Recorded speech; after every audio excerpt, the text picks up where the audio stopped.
ഇന്ന് ഞായറാഴ്ച ആയതുകൊണ്ട് ഒരു ദിവസം ലീവ് എടുക്കാമെന്ന് വിചാരിച്ചു. എങ്ങോട്ട് പോകണമെന്ന് അറിയാതെ രാവിലത്തെ പണിയൊക്കെ കഴിഞ്ഞപ്പോൾ ചുമ്മാ ഇരിക്കുകയാണ്. പണിയില്ലാതെയല്ല, പക്ഷേ വയ്യ, ഒരു ദിവസത്തെ റെസ്റ്റ് എടുക്കാമെന്ന് വിചാരിച്ചു. അപ്പോൾ ഞാൻ എൻ്റെ ഫ്രണ്ടിനെ വിളിച്ചു. നമുക്ക് എങ്ങോട്ടെങ്കിലും പോയാലോ? സിനിമയ്ക്ക് പോകാനായിരുന്നു ആദ്യത്തെ പ്ലാന്. അപ്പോൾ സിനിമ വേണ്ട, നമുക്ക് മായന്നൂർ പാലം കാണാൻ പോകാമെന്ന് പറഞ്ഞു. മായന്നൂർ പാലത്തിൽ എന്താണ് വിശേഷം? ഞാൻ ഇതുവരെ പോയിട്ടില്ല. എന്തപ്പോൾ അവിടെ ഈ വെയിലും കൊണ്ടിട്ട് ഇരിക്കുക എന്ന് ചോദിച്ചപ്പം നമുക്കൊന്ന് പോയി നോക്കിയിട്ട് വരാം എന്ന് പറഞ്ഞ് ഞങ്ങളങ്ങനെ ഒരു 4 മണിക്ക് വീട്ടിൽ നിന്ന് ഇറങ്ങി. അവിടെ പോയപ്പോൾ പാലത്തിൻ്റെ ഏറ്റവും അറ്റത്ത് പുഴയിലേക്ക് പോകാനൊരു റോഡുണ്ട്. ഞങ്ങൾ ചോദിച്ച് ആ വഴി കൂടെ പുഴയിലേക്ക് ഇറങ്ങി. പക്ഷെ അവിടെ പോയപ്പോൾ ഒരു ബീച്ചിൽ പോയ ഒരു പ്രതീതിയായിരുന്നു ഞങ്ങൾക്ക്.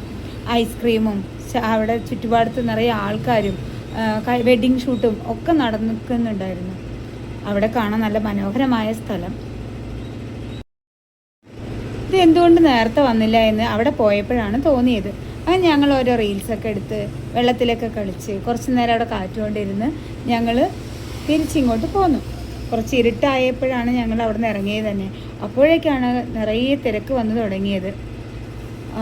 ഇനിയും അതേപോലെ ഒരു സമയം കിട്ടിക്കഴിഞ്ഞ് അങ്ങോട്ട് പോകണമെന്നാണ് വിചാരിക്കുന്നത്.